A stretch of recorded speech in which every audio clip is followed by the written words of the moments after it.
Hello to the world and to the kingdom citizens. I greet you in the precious holy name of Yeshua Messiah, Yeshua HaMashiach, who said in his word, John 8:32, and ye shall know the truth, and the truth shall make you free. Hi, I'm Dr. John Curry, Ambassador, and welcome to the embassy of the kingdom of heaven on earth. If you want to follow this podcast, please subscribe to JC Global Embassy TV 1. Ring the bell and hit the thumbs up button. Today's lesson or message is a very, very difficult one to go through as we begin to plow through some things that has happened to us as Africans who happen to live in America. So the subject matter for today is scientific racism and psychiatry racism, a black snap fact. Let me say it again. Scientific racism and psychiatry racism, a black snap fact. We're going to look at some things that have happened to us early in the 1700s and even through the 1800s. And I just kind of want to give black people in particular, and even some of our Caucasians that pretend like they don't know what happened years ago. Well, this will give you an understanding of what black Africans went through when we got to the Americas.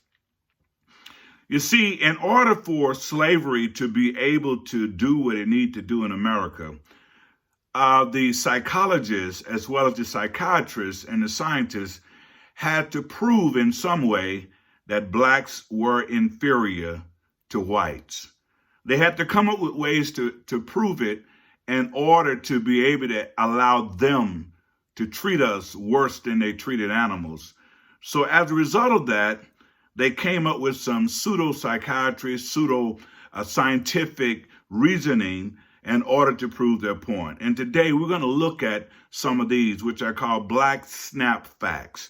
And that's scientific racism and psychiatry racism.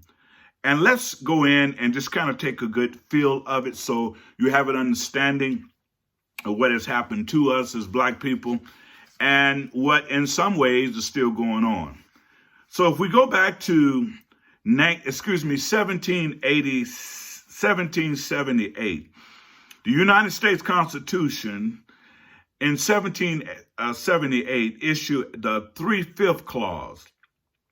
The 3/5 clause was Article 1, Section 2, which defined black slaves as property, and they was not considered to be equal to the white man. They was considered to be 3/5 human of a man. That's 3/5 human of a man. It's during this time that it was this 3/5 clause that legalized institutional racism for over the last 300 years. So they move on after they've written the Constitution. They had to go back in and amend some of the things that they have written. In other words, they had to amend the 13th Amendment of the Constitution, which allowed slaves to become free. Then they had to go back in and amend the so-called 14th Amendment, which gave slaves citizenship rights. Then they had to amend the 15th Amendment, which allowed slaves or granted slaves to be able to vote. These three major amendments has never been truly practiced with black people in America. Let me say that again. These three amendments, 13th, 14th, and 15th Amendment, has never been truly practiced with Africans who live in America for over the last 300-400 years. Even to this day, they're still trying to block the vote. Even to this day, they still won't allow us to be citizens, because if you're true citizens, you do not have to protest. You do not have to fight for everything. If you're a true citizen, you do not have to have civil rights. There would be no need for civil rights if the 14th Amendment was activated. There would be no need for civil rights. So in essence, Black Africans who live in America have not truly been released from slavery. We're still bound in slavery by how we're being treated. And we're still bound in the fact that we haven't been given true citizenship rights. And we're still fighting for our vote, just to be able to vote. So if we take those things to be true, and they are true, let's go into scientific racism and psychiatric racism. I want you to go to, take you to 1797. There was a psychiatrist by the name of Benjamin Rush, the father of American Psychiatry Association. Here's what he said. He declared that blacks were suffering from a congenital disease called negritude. And he said the only way that disease was going to be basically exterminated is when the skin color turned white. So he denoted that our skin color, our pigmentation, was due to a rare congenital disease called negritude.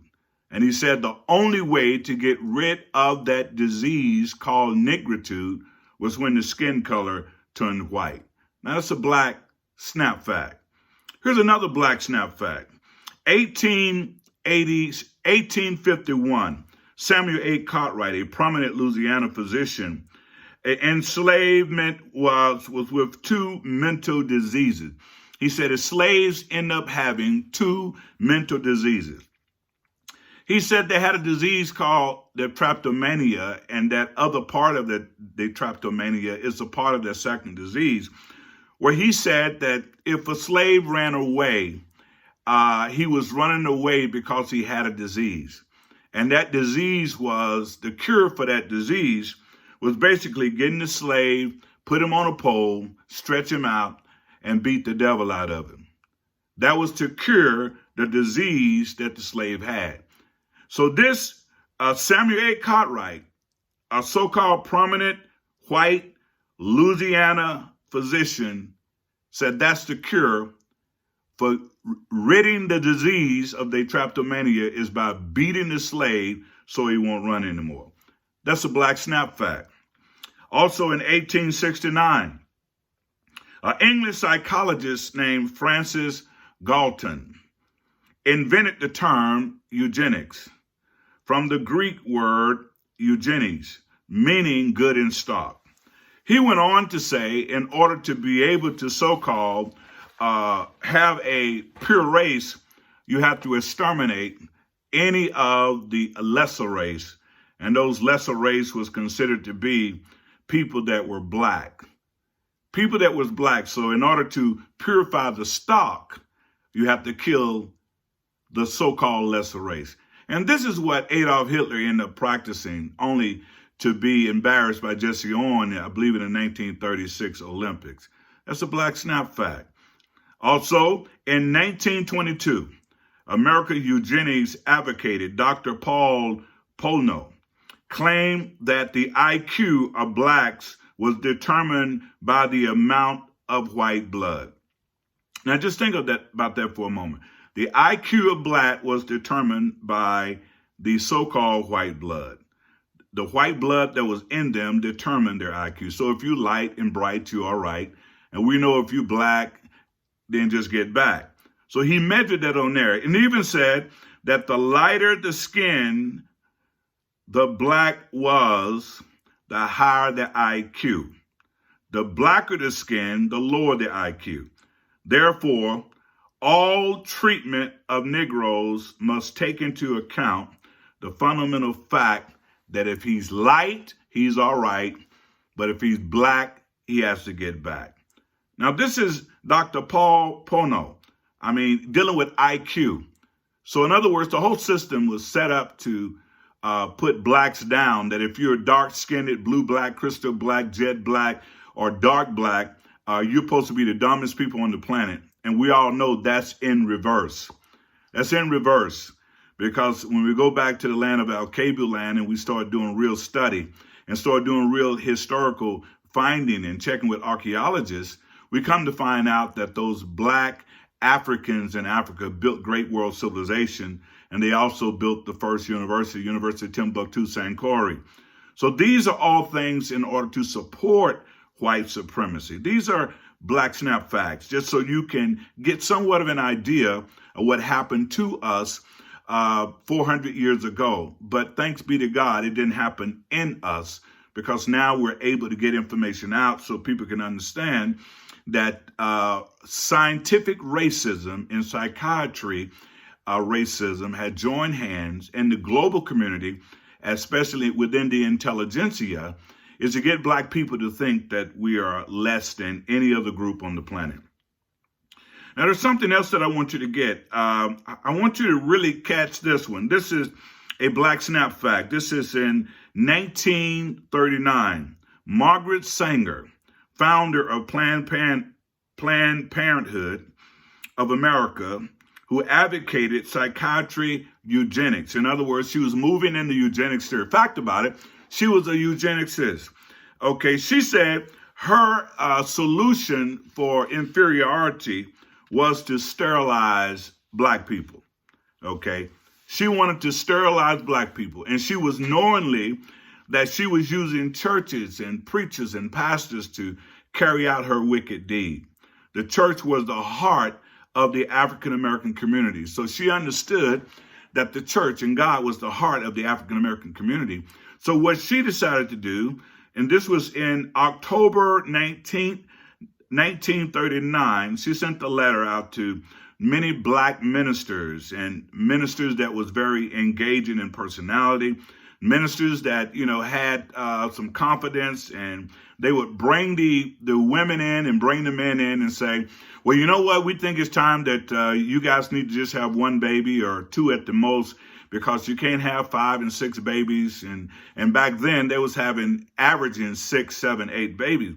But it was Margaret Sanger who used black ministers and black pastors to try to get black women and black families to exterminate their own children through sterilization. They wanted us to kill ourselves so that their numbers would rise and our numbers would basically shrink. You see, we do not want the word to get out, is what she said. Don't let the people know. Just tell a few people in the church and have those ministers and those pastors to make sure when they talk to the family that they want to be able to do this so that they can be able to take care of their children. They'll be able to have a more harmonious family without worrying about being in poverty. Her whole goal, this Margaret Sanger, her whole goal was using the church to exterminate black people. That's a black snap fact. Also in the 1940s, a German eugenist labeled blacks as lazy, unintelligent, physically incapable of doing many things other than crime. And it was generally looked upon for black people to just be a compulsive group of people, just kind of doing whatever we want to do without having any moral code or any moral conscience. So these eugenists had already came together to support the slave plantation in order to give them a moral status of treating slaves worse than animals, because they had already done the scientific, they've already done this psychiatry racism in order to buttress what the slave masters and what America was doing at the time to black slaves. I find it very interesting that they would do this and didn't get any pushback from any other religion or Christian organization. It was in the 1950s that psychologist Louis Terman, an expert on IQ, claims that the poor children could never be educated, that the blacks should never be allowed the children to be educated. No amount of school will ever make them intelligent. So no amount of school will ever make them intelligent. Basically, they're just as the beasts of the field.